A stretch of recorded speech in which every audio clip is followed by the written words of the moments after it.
हर पीर से जुमा अपने फेवरेट शो न्यूज़ आई को यूट्यूब पर देखने के लिए डॉन न्यूज़ के ऑफिशियल यूट्यूब चैनल पर आइए, उसको सब्सक्राइब कीजिए और बेल आइकन को प्रेस कीजिए।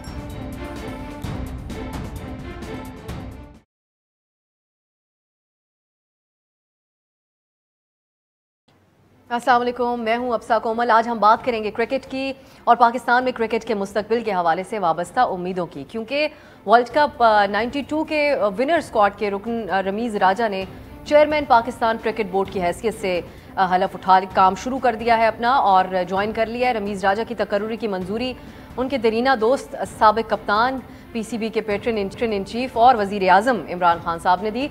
वज़ीर आज़म Imran Khan chairman cricket board और क्रिकेट के बारे में जो कुछ कहते थे वो आपने भी हमारे आगाज़ में प्रोग्राम के सुन ही लिया।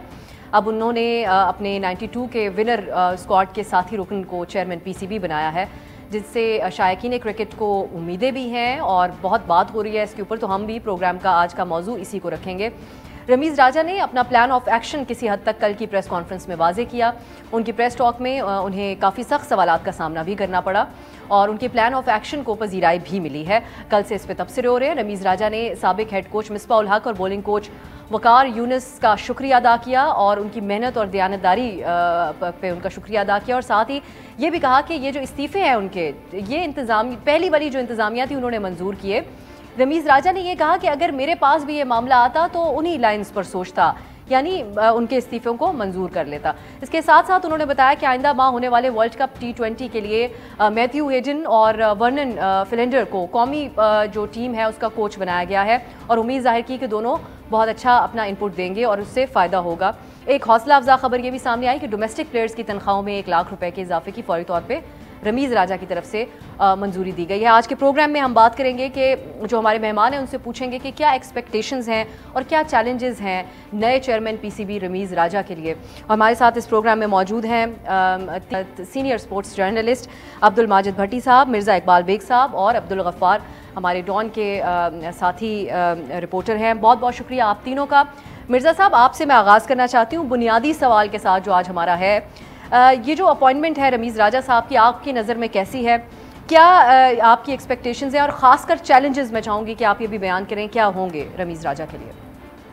बहुत बहुत शुक्रिया अफसा। हकीकत की निगाह से देखा जाए तो एहसान मानी साहब के मुकाबले में उनका जो 3 साला दौर था, जो अगस्त 2018 से अगस्त 2021 तक रहा, वो दौर पाकिस्तान क्रिकेट का कोई ज़्यादा अच्छा दौर नहीं था। लोग तवक्कुआत बड़ी वाबस्ता किए हुए थे कि एक ऐसा वज़ीर आज़म जिसकी कप्तानी में पाकिस्तान वर्ल्ड कप जीता, जो क्रिकेट की वजह से पॉपुलर हुआ और उसके इक़्तिदार में आने के बाद उसके दौर में क्रिकेट जो है वो बेहतरी की तरफ गामज़न होगी। लेकिन गुज़िश्ता 3 बरस में क्रिकेट का जो हाल हुआ है वो सबके सामने। अब वजीर आजम साहब ने ये सोचा कि एहसान मानी साहब तो नाकाम हो गए। आपको पता है कि एहसान मानी साहब शौकत खानम मेमोरियल हॉस्पिटल के बोर्ड ऑफ गवर्नर्स के मेंबर हैं। इसके अलावा ये गलियार डेवलपमेंट अथॉरिटी के चेयरमैन भी हैं, तो खासे करीब थे वजीर आजम के, लेकिन वो डिलीवर नहीं कर पाए। और फिर उसके बाद अब नजर इंतखाब रमीज़ राजा पर पड़ी है। रमीज़ राजा पढ़े लिखे हैं, MBA किया है इन्होंने, उनके ब्लड में क्रिकेट है। उनके वालिद राजा सलीम अख्तर मरहूम वो साबिक फर्स्ट क्लास क्रिकेटर, पंजाब के चीफ सेक्रेटरी थे। इनके बड़े भाई वसीम हसन राजा वो पाकिस्तान के फॉर्मर टेस्ट क्रिकेटर थे। और रमीज़ को ये तजुर्बा है क्योंकि वो ग्रास रूट लेवल से आए हैं। LCCA, Lahore city cricket association, PNSC, allied bank, इन तमाम इदारों से खेलते हुए पाकिस्तान के कप्तान बने। फिर कमेंट्री की फील्ड में आए, कमेंट्री की फील्ड में अपना नाम बनाया, तो तजुर्बा तो है। इससे पहले अब सब वो 2003 और 4 में पाकिस्तान क्रिकेट बोर्ड के चीफ एग्जीक्यूटिव रहे, लेकिन चूंकि कॉन्फ्लिक्ट ऑफ इंटरेस्ट था, वो कमेंट्री करना चाहते थे और चीफ एग्जीक्यूटिव भी रहना चाहते थे, जिसकी वजह से शहरयार खान से इनको अपनी राहें जुदा करना पड़ी। अब मैं समझता हूं कि वो एक ऐसे वक्त में आए जब उनके लिए बड़ा चैलेंजिंग टास्क है। 59 बरस उम्र है रमीज़ राजा की, अभी अगस्त में 59 बरस के हुए। उनसे पहले जो चेयरमैन थे वो 77 बरस के थे। तो एक एनर्जेटिक आदमी है, अभी आए हैं जो इकदामात कर रहे हैं। लेकिन जो उन्होंने कल प्रेस कॉन्फ्रेंस की उससे तो लग रहा था कि वो उखाड़ पिछाड़ करके डिसीजन लेंगे। और कल उन्होंने 2 डिसीजन का ऐलान भी किया जिनका आपने जिक्र भी किया। तो लग यही रहा है कि रमीज राजा से भी तवक्कुआत बड़ी वाबस्ता है। अगर वो क्रिकेट को सुधारने में कामयाब हो गए तो हीरो बन जाएंगे, वरना पाकिस्तान क्रिकेट में कोई भी आया अगर वो नाकाम रहा तो वो जीरो हो गया। ये चौथे क्रिकेटर हैं। इनसे पहले अब्दुल हफीज कारदार, फिर उसके बाद जावेद बर्की एडहॉक कमेटी के चेयरमैन रहे और फिर उसके बाद एजाज भट्ट। तो तवक्कुआत बड़ी है। अब देखते हैं कि रमीज राजा जो टेस्ट क्रिकेट में सिर्फ 2 सेंचुरियां बना सके, लेकिन वनडे क्रिकेट में उन्होंने 9 सेंचुरियां बनाई, वर्ल्ड कप में 2 सेंचुरियां बनाई। अब देखना ये वो उस एग्रेशन को जो वनडे क्रिकेट का था उसको बरकरार रखकर पाकिस्तान क्रिकेट को सही समत की जानिब ले जाने में कामयाब होते या नहीं। भट्टी साहब, मिर्जा साहब ने बड़े वाज़ेह अल्फाज में कह दिया कि एहसान मानी जो है वो डिलीवर नहीं कर पाए थे, उनकी उम्मीदें हैं रमीज राजा से। आपकी किस हद तक एक्सपेक्टेशंस हैं? देखें, बिल्कुल मैं भी एग्री करता हूँ इकबाल बेग से कि मानी साहब का 3 साल का दौर सिवाय एक इंटरनेशनल क्रिकेट की जो रिवाइवल है पाकिस्तान में, उसके अलावा मेरे ख्याल में मानी साहब क्रिकेटिंग फ्रंट पे तो बुरी तरीके से नाकाम रहे। रमीज राजा चैलेंजेस यकीनी तौर पर उनके सामने बहुत ज़्यादा हैं। मुश्किल बहुत है काम, लेकिन नामुमकिन नहीं है।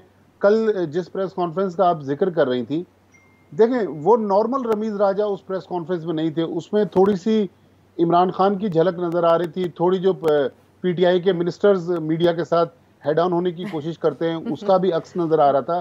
क्योंकि मैं रमीज राजा को 32-33 साल से जानता हूँ। रमीज राजा, उनसे आप बात करें, वो जुगतबाजी भी करते हैं, हंसी मजाक भी करते हैं, लेकिन कल बहुत ही सीरियस थे और उन्होंने मीडिया को भी वार्न कर दिया कि अगर आपने गैर ज़रूरी क्रिटिसिज्म मेरे खिलाफ की तो फिर मैं आपको जवाब भी दूंगा। लेकिन रमीज राजा भट्टी साहब, मीडिया को तो सारी वार्न कर रहे हैं आजकल।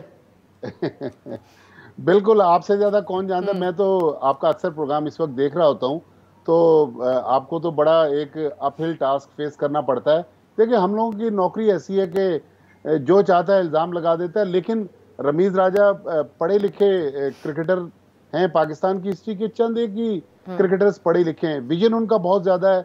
उन्होंने जो कल रोड मैप दिया, चूँकि क्रिकेट कमेंटेटर दुनिया के चंद बड़े कमेंटेटर्स में उनका शुमार होता था, उन्होंने बातें तो बहुत अच्छी की हैं। अब असल में एक्शन का मसला है कि क्या वो जो कुछ कह रहे हैं वो डिलीवर कर सकेंगे। क्योंकि पाकिस्तान में, पाकिस्तान क्रिकेट बोर्ड के हेडक्वार्टर में जो एक बार एंटर हो जाता है, मैं रमीज राजा से पहले आने वालों की बात कर रहा हूँ, उनको निकालना आसान नहीं है। रमीज राजा को चाहिए कि एक अच्छी अपनी मैनेजमेंट टीम बनाए, लेकिन आम पाकिस्तानी, इस 22 करोड़ आवाम का मसला वसीम खान या पाकिस्तान क्रिकेट बोर्ड का स्टाफ नहीं है, उनका मसला पाकिस्तान क्रिकेट टीम है। अगर पाकिस्तान क्रिकेट टीम ने डिलीवर करके दिया, पाकिस्तान टीम ने टेक ऑफ की पोजीशन हासिल की, तो फिर तो बल्ले बल्ले होगा। अदरवाइज फिर हम और आप किसी और शो में पोस्टमार्टम कर रहे होंगे पाकिस्तान क्रिकेट बोर्ड का। यही बात गफ्फार आपकी तरफ लेके आऊंगी। पहली प्रेस कॉन्फ्रेंस से किस हद तक जज किया जा सकता है गफ्फार? आपको भी वो पुराने रमीज राजा ही नजर आए या फिर एक बॉस एटीट्यूड आपको नजर आया उनकी पहली प्रेस कॉन्फ्रेंस में? और फिर कितना टास्क होगा मामलात को आगे लेकर चलना, बातों के अलावा भी दीगर जो मामलात हैं उस पर आपकी क्या एक्सपेक्टेशंस हैं रमीज राजा साहब से? बहुत शुक्रिया अफसा। मैं बिल्कुल एग्री करूंगा अब्दुल माजिद भट्टी साहब से कि रमीज राजा साहब की जो प्रेस कॉन्फ्रेंस थी, शायद डिलिबरेटली उन्होंने थोड़ा सा फ्रंट फुट पे आके खेला, अपने ऐलानात भी किए और उसके साथ साथ जैसे आपने भी कहा और भट्टी साहब भी कह रहे थे कि यकीनी तौर पे वो जो मीडिया के दोस्त हैं उनके साथ जो कहते हैं ना, थोड़ा सा मुझे लगता है कि उन्होंने ऑस्ट्रेलियन स्टाइल अपनाया। वो जो मैथ्यू हेडन की बात कर रहे थे, थोड़ा सा एग्रेशन होना चाहिए, तो मुझे दिखाई दिया। पता नहीं अब ये शुरुआत थी, लेकिन चलें, कोई भी शुरुआत हो रही हो अब साहब, मेरे ख्याल में अखलाकी तौर पे भी फ़र्ज है हमारा कि हम उनको बेस्ट विशेस कहें। बड़े कैपेबल हैं, बड़े एक्सपीरियंस्ड हैं। खुद उन्होंने कहा कि ब्रॉडकास्टिंग और क्रिकेट मेरा शोबा है, तो यकीनी तौर पर अब उन्होंने ये भी कह दिया कि वो हर तरह की क्रिकेट के मामलात में जाकर खुद बैठकर बात करेंगे।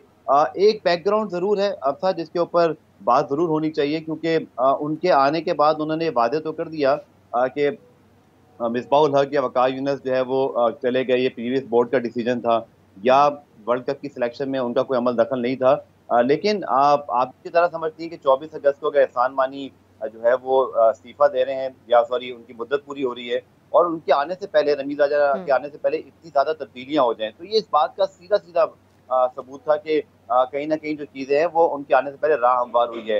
तो अब इसके रिजल्ट भी जो है वो उसी तरह देखे जाएंगे। और पाकिस्तान में अब साहब अब ये बात ये है कि एक 17 जो है वो नवंबर से जो है वो शुरू हो रहा है, अक्टूबर से आपका T20, अगले साल भी वर्ल्ड कप है और फिर उससे अगले साल भी। तो हमारे यहाँ तो क्रिकेट पूरी जज होती है पाकिस्तान टीम की आईसीसी परफॉर्मेंसेस पे। तो ये बड़ा अपहिल टास्क है रमीज राजा साहब के लिए, क्योंकि एक वर्ल्ड कप सर पे खड़ा है, अगले साल फिर वर्ल्ड T20 है, फिर 2023 में भारत में मेंस वर्ल्ड कप का निकाह है। तो वर्ल्ड कप के नताइज हमारे यहाँ पर हीरो भी बनाते हैं और जैसे इकबाल साहब फरमा रहे थे कि जीरो भी हो जाते हैं, चाहे वो टीम हो, बोर्ड हो, मीडिया, फैंस। आपको पता है कि बड़ा हॉस्टाइल है हमारे यहाँ भी। तो मुझे लगता है कि जो मर्जी आप चेयरमैन ले आए, जो मर्जी फैसले करें, पाकिस्तान टीम अगर अब तक जीतेगी ना तो सभी चीजें ठीक होंगी, और अगर नताइज गड़बड़ हुए तो ये फिर मुश्किल हो जाएगी। बिल्कुल। मुझे एक ब्रेक की तरफ जाना है अभी, जब वापस आएंगे तो वो सही एक तो थोड़ा सा एक्सप्लोर करने की मजीद कोशिश भी करूंगी कि जो पीसीबी का चेयरमैन होता है उसके रवैये के हवाले से क्या चीज़ें अहम होती हैं और रमीज़ राजा साहब उसमें कहाँ फिट होते हैं। दूसरा, कुछ इंतजामी अमूर जो मामलात हैं पीसीबी के, उनको किस तरीके से टैकल करेंगे, जहाँ पर मसला रहा माजी में एहसान मानी के वक्तों में भी और सवाल उठते रहे मीडिया पे। एक ब्रेक के बाद बात करते हैं।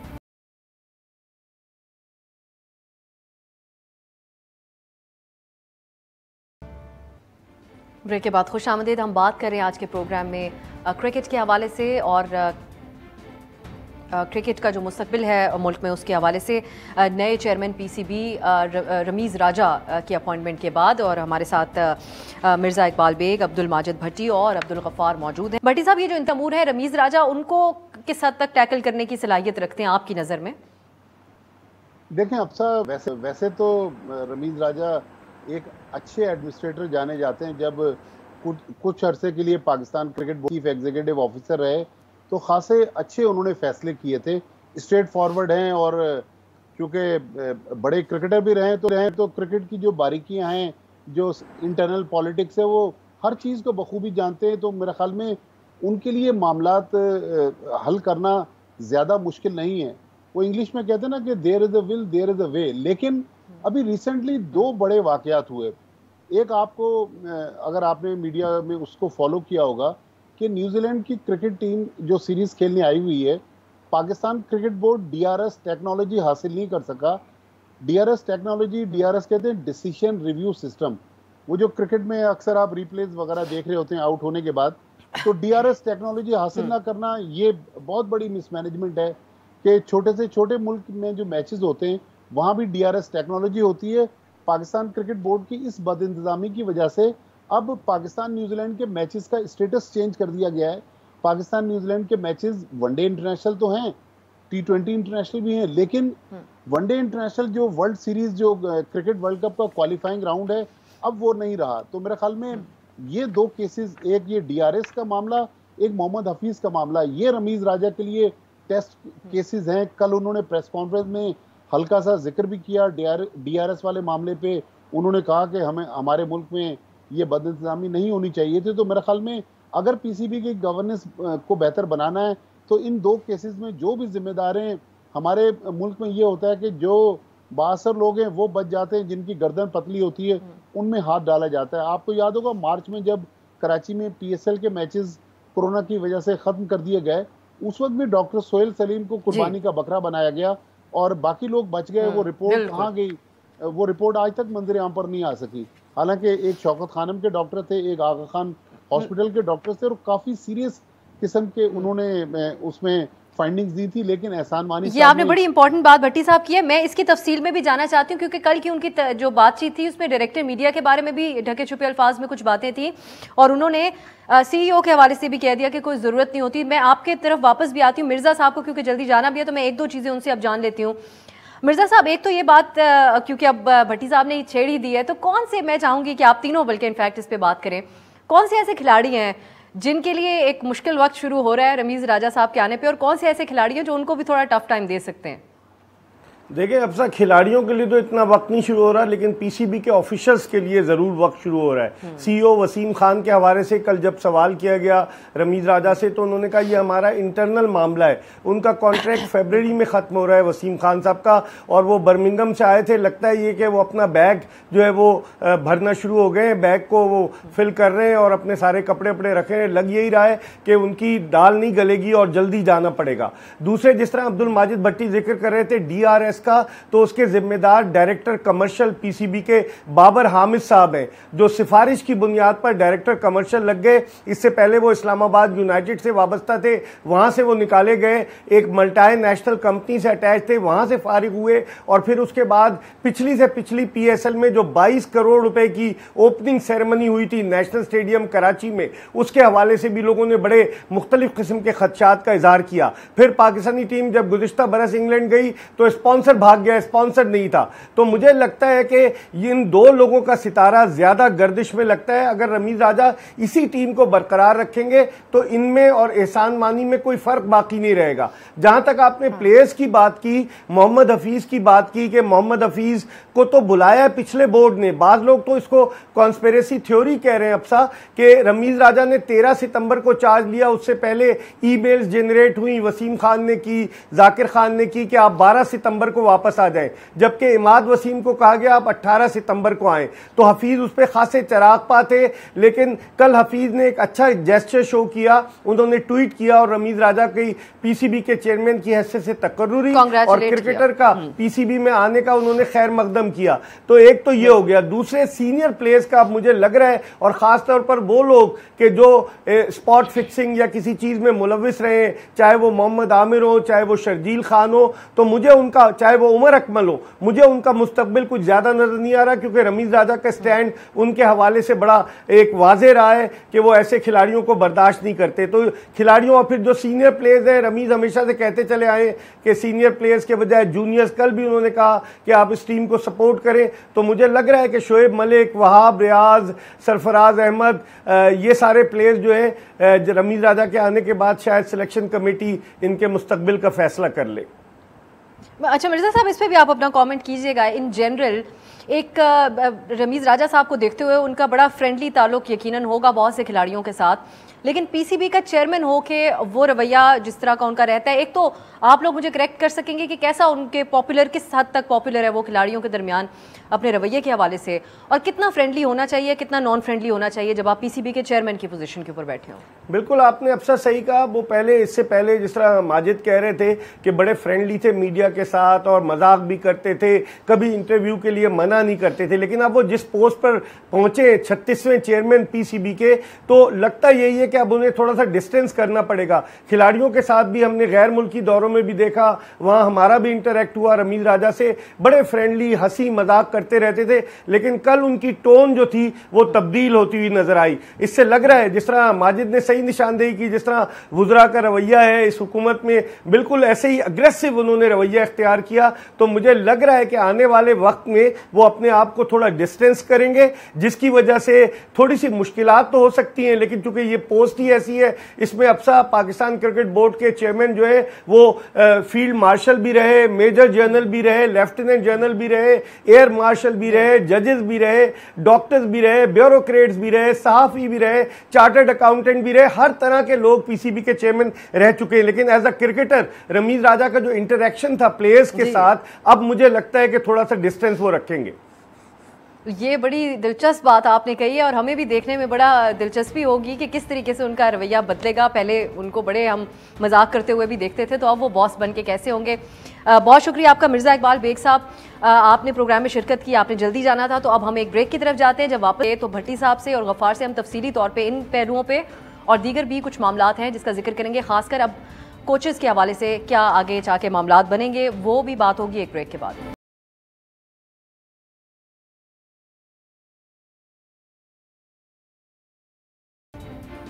ब्रेक के बाद खुशामदीद। हम बात करें आज क्रिकेट के बारे में। रमीज राजा की चेयरमैन पीसीबी के ओहदे पर अपॉइंटमेंट के बाद क्या मुस्तकबिल होगा आने वाले वक्तों में पाकिस्तान क्रिकेट का, और हमारे साथ अब्दुल गफ्फार और अब्दुल माजिद भट्टी साहब मौजूद हैं। गफ्फार, आपके पास मैं ये सवाल लेके आऊँगी जो ब्रेक से पहले बात हो रही थी, और मैं आपका स्पेशल कमेंट इसके ऊपर चाहूँगी कि रमीज राजा साहब के हवाले से जब ये खबर सामने आई तो क्या रवैये रहे, क्या रिएक्शन सामने आए खिलाड़ियों के? दिल पे पत्थर रख के जो उन लोगों ने सोशल मीडिया के ऊपर मुबारकबादें तो दी सबकी तरफ से, लेकिन हकीकी तौर पे कौन से खिलाड़ी होंगे जिनके लिए एक खतरे की घंटी भी हो सकती है, और कौन लोग ज़्यादा सेलिब्रेट कर रहे हैं? देखिए, बड़ा इंटरेस्टिंग सवाल है आपका, और एक चीज़ तो है क्योंकि बड़े कैपेबल हैं, बड़े वेल रिस्पेक्टेड हैं, और जैसे मेरे दोनों सीनियर फेलोज माजिद भट्टी साहब, मिर्ज़ा इकबाल बेग फरमा रहे थे कि क्वालिफाइड हैं। तो एक चीज़ तो तय है कि पाकिस्तान क्रिकेट को जो एक नई डायमेंशन चाहिए थी, शायद रमीज राजा से बेहतर इस वक्त कोई इंतखाब नहीं था, लेकिन चैलेंजेस बहुत हैं। जहाँ तक प्लेयर्स की आपने बात की, देखें अगर आप उनका यूट्यूब चैनल की आखिरी 15-20 वीडियो देख लेंगी ना, तो आपको बहुत बखूबी अंदाजा हो जाएगा कि रमीज राजा की जो शख्सियत और उनका माइंड सेट क्या है। वो 3-4 चीज़ों पर बड़े हार्ड लाइनर हैं। एक, जनाब के टैलेंटेड प्लेयर्स को वो नहीं लाना चाहते, इसीलिए आपने देखा कि शर्जील खान वेस्ट इंडीज़ की टीम में थे, वर्ल्ड T20 स्क्वाड से वो सीधे बाहर हो गए। वो सीनियर प्लेयर्स को भी समझते हैं कि T20 या वनडे स्क्वाड में कम से कम नहीं होना चाहिए और T20 के अंदर। तो आप देख लें कि मोहम्मद हफीज सिर्फ इसलिए सर्वाइव किए हुए हैं क्योंकि वो टीम में मौजूद थे।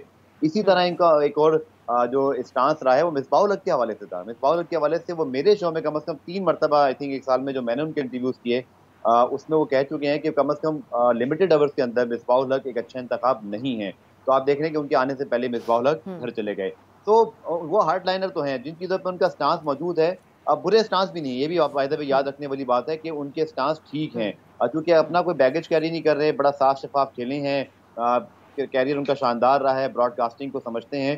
तो मेन चीज़, लेकिन अगेन अफसा मैं वही बात बोलूँगा कि परफॉर्मेंस जो है ना पाकिस्तान टीम की, ये सब कुछ पैरामीटर होता है। और जहाँ तक आपने ब्रेक से पहले सवाल किया था, तो उनकी कल जो प्रेस कॉन्फ्रेंस के अंदर जो उन्होंने जिक्र किया कि पिचेस का म्यार ठीक नहीं है, डोमेस्टिक क्रिकेट का म्यार ठीक नहीं है, तो सीधा-सीधा मुझे लग रहा है कि वो इशारे दे रहे थे कि वो उन लोगों के कामों से मुतमईन नहीं है जो यहाँ पे मौजूद हैं। इसी तरह उन्होंने डीआरएस का जिक्र किया, इंतज़ामी अमूर का जिक्र किया, फिर ये भी कहा कि वो चाहते हैं कि पाकिस्तान टीम फ्रंट पे रहे। तो मुझे तो लगता है कि टॉप लेवल से लेकर मैनेजर लेवल तक बहुत सारी तब्दीलियाँ पाकिस्तान क्रिकेट बोर्ड में आप 3 महीनों के अंदर होता हुआ देखेंगी। यही बात मैं भट्टी साहब आपकी तरफ लेके आऊंगी। जो कल उन्होंने बात की डायरेक्टर मीडिया के बारे में तनकीद की, फिर उन्होंने सीईओ के बारे में भी जो बड़ा वाज़े तौर पे बात कह दी, ये इसी बात का पेश खैमा है कि रमीज़ राजा साहब बहुत बड़ी उखाड़ पछाड़ करने जा रहे हैं। फिर उसको अहम बात यह है कि अगर इतना स्ट्रेट फॉरवर्ड अंदाज अपनाएंगे तो उसको पुल ऑफ कर पाएंगे, कितना मुश्किल या आसान होगा उनके लिए? देखिए, अब सब पाकिस्तान के सिस्टम में स्ट्रेट फॉरवर्ड लोग आप देखें हमेशा से नुकसान में ही रहते हैं। उनका कोई बहुत ज़्यादा लोगों के पास पजीराई हमारे इस सिस्टम में, लेकिन यकीनी तौर पर जो लोग, जिस तरह अब्दुल गफ्फार ने बिल्कुल सही निशानदेही की कि जो लोग पाकिस्तान क्रिकेट को डैमेज कर रहे हैं, चाहे वो प्लेयर्स हों चाहे बोर्ड के अफसरान हों, उनको रुखसत करना पड़ेगा। अब कोई बरतानिया से आ गया या किसी के पीछे किसी का दस्ते शफकत है, इस तरह पाकिस्तान क्रिकेट को ऊपर नहीं लेके जाया जा सकता। लेकिन रमीज़ राजा मेरा ख्याल में केपेबल तो हैं। वो उनको कहते हैं ना कि उनका निक नेम है क्रिकेट के हलकों में रैम्बो। तो रैम्बो के लिए ये मिशन इम्पॉसिबल नहीं है, लेकिन इसको पॉसिबल बनाने के लिए उनको खासे मुश्किल मसाइल से गुजरना पड़ेगा। जो सबसे बड़ा मसला है मेरा ख्याल में प्लेयर्स के मामले में, बिल्कुल गफ्फार ने सही निशानदेही की कि जो लोग क्रिकेट करप्शन में माजी में इन्वॉल्व रहे हैं, जिनमें उमर अकमल हैं, शर्जील खान है, मोहम्मद आमिर हैं, उनकी वापसी मुश्किल है। फिर जिनकी उम्र ज़्यादा है, जिस तरह शुएब मलिक हुए, वहाब रियाज, सरफराज अहमद, इनका भी मुस्तकबिल कोई ज़्यादा अच्छा नहीं है।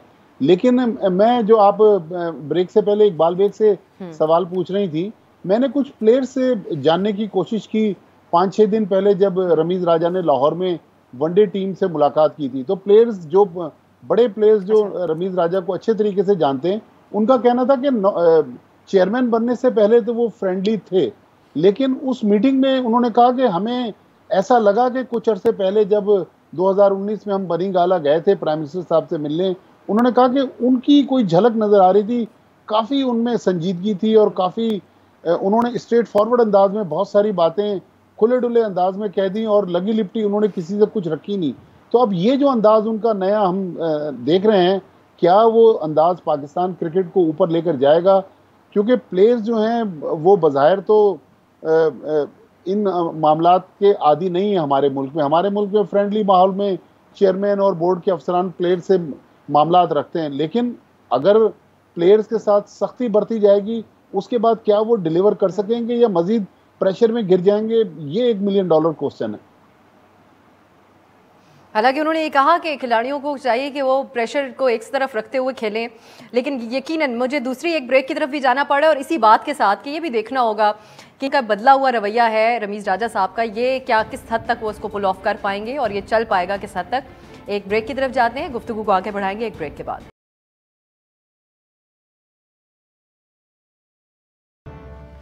ब्रेक के बाद खुशामदीद। प्रोग्राम में बात हो रही है क्रिकेट और नए चेयरमैन पीसीबी रमीज़ राजा के साथ क्रिकेट के मुस्तकबिल के हवाले से। हमारे साथ अब्दुल माजिद भट्टी साहब और अब्दुल गफ़ार हमारे जो हैं वो होस्ट डॉन के स्पोर्ट्स शो के मौजूद हैं। गफ़ार, मैं आपकी तरफ ये सवाल लेकर आऊँगी कि ये जो betterment of the former cricketers की उन्होंने बात की साबिका खिलाड़ियों के हवाले से कंसर्न की बात की उन्होंने, ये एक पॉपुलर किस्म का हम ये कह सकते हैं कि फर्स्ट प्रेस कॉन्फ्रेंस के अंदर एक बयान ही था, या फिर माजी में एक इनिशिएटिव्स लिए गए थे नजम सेठी साहब और शहरयार खान साहब के वक्त में भी इस हवाले से, तो उसको लेकर आगे चल सकेंगे, कुछ कॉन्क्रीट इसके ऊपर काम हो सकेगा, आप क्या समझते हैं? देखिए, पाकिस्तान में क्रिकेटर्स बड़े खुशहाल हैं माशाल्लाह। आई विश के जितने क्रिकेटर्स खुशहाल हैं, चाहे मादी के स्पेशली हों या मौजूदा हों, अल्लाह करे कि बेचारे हॉकी वालों को, फुटबॉल वालों को या बाकी खेलों को उसका निफ्स भी मिल जाए, तो माजिद भट्टी साहब भी तायद करेंगे कि शायद उनकी भी किस्मत बदल जाए। पैसे बहुत हैं क्रिकेटर्स के पास, ऑलरेडी वेलफेयर है, पेंशन लगी हुई है। वो अलग बात है कि मुख्तलिफ अदवार में जब ज़्यादा सख्त बयान कोई दे दे तो पेंशन रोक भी दी जाती है। लेकिन ये बहरहाल एक अच्छा इकदाम है कि 1-1 लाख रुपया फी का उन्होंने बढ़ा दिया डोमेस्टिक क्रिकेटर्स का, जिसका कॉन्टेक्स्ट है क्योंकि अब नौकरियां नहीं है, अब सा डिपार्टमेंट खत्म हो गए हैं। तो इमरान खान साहब के विजन पे ही ये पूरा का पूरा सेटअप जो है वो बनाया गया। अब उन्हीं की ये जिम्मेदारी है उनके क्रिकेट बोर्ड की कि वो पूरी तरह इसको पैटर्नाइज करें। और अभी भी क्रिकेटर्स की देखें, अभी बात यह कि 1 साल के लिए तो आप उन्हें कॉन्ट्रैक्ट देते हैं, उसमें 1 लाख रुपए का इजाफा हो गया, लेकिन क्रिकेटर्स अभी भी ये सोचते हैं कि अगर एक परफॉर्मेंस, आपको पता है ये तो परफॉर्मेंस बेस्ड जॉब है, आपकी ज़रा सी फॉर्म डिप हुई, इंजरी आ गई तो क्या होगा। तो ये भी देखना बाकी है कि लॉन्ग टर्म में कैसा चलेगा, क्योंकि खिलाड़ियों को इस पर तहफ़्फ़ुज़ात है। लेकिन ये ज़रूर हुआ है कि जो 90 क्रिकेट एसोसिएशन बनी है, ये जो रीजन्स आए हैं, बहुत सारे क्रिकेटर्स को जॉब मिली है। और बल्कि आपने जिक्र कर दिया, मैं डॉन पे शो करता हूँ तो एक एक करके जितने क्रिकेटर्स थे, बासित अली, फैसल इकबाल, अब्दुल रज़ाक, इसी तरह मुझे याद आ रहे हैं 2-3 और नाम, तो वो सारे क्रिकेटर्स जिनको हम अपने शो में बुला लिया करते थे वो सब क्रिकेट बोर्ड के मुलाजिम हो गए, तो बहुत ही कम बचे हैं। लेकिन फिर भी मुझे लगता है कि लॉन्ग टर्म के लिहाज से अभी ये स्मार्ट मूव है। एग्जैक्टली यही बात मैं भट्टी साहब की तरफ ले जाती हूँ कि ना तो तनकीद होगी और ना फिर कोई मसला होगा। भट्टी साहब, ये तो बड़ी आसानी हो जाएगी। साथ ही मैं चाहूँगी भट्टी साहब आप इसके ऊपर भी बात करें, हम बड़े वक्त से आप लोगों से इस पर बात करना चाह रहे थे। प्राइम मिनिस्टर इमरान खान साहब का बहुत वाज़ेह मौक़िफ़ था, जो शुरू में हमारे नाजरीन ने भी सुना, कि जब प्राइम मिनिस्टर खुद अपॉइंट करेगा तो पीसीबी सियासी हो जाएगा।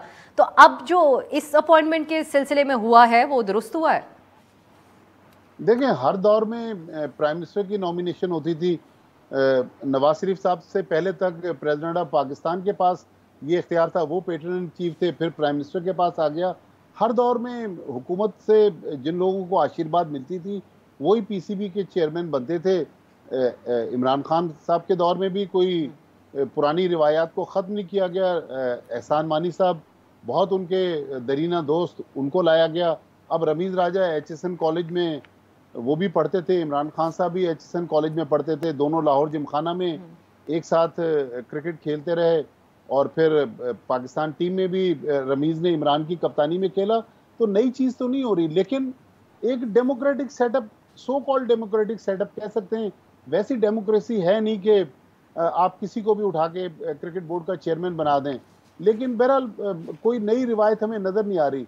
जहाँ तक क्रिकेटर्स की आपने बात कही, देखें अब पाकिस्तान की क्रिकेट सुकड़कर तकरीबन 192 और 200 लोगों तक महदूद रह गई है, और सैकड़ों क्रिकेटर्स जो हैं डिपार्टमेंटल क्रिकेट बंद होने से बेरोजगार हो गए। चलें, इमरान साहब का विजन था डिपार्टमेंट्स को बंद कर दिया, लेकिन अब सा लोअर लेवल पर इतनी सिलेक्शन में गड़बड़ हो रही है ना। अब्दुल गफ्फार वीक में 6 दिन प्रोग्राम करते हैं, इनसे पूछें, इनके पास भी शिकायत आती है, तो लोगों को शिकायत के अंबार लगे हुए हैं।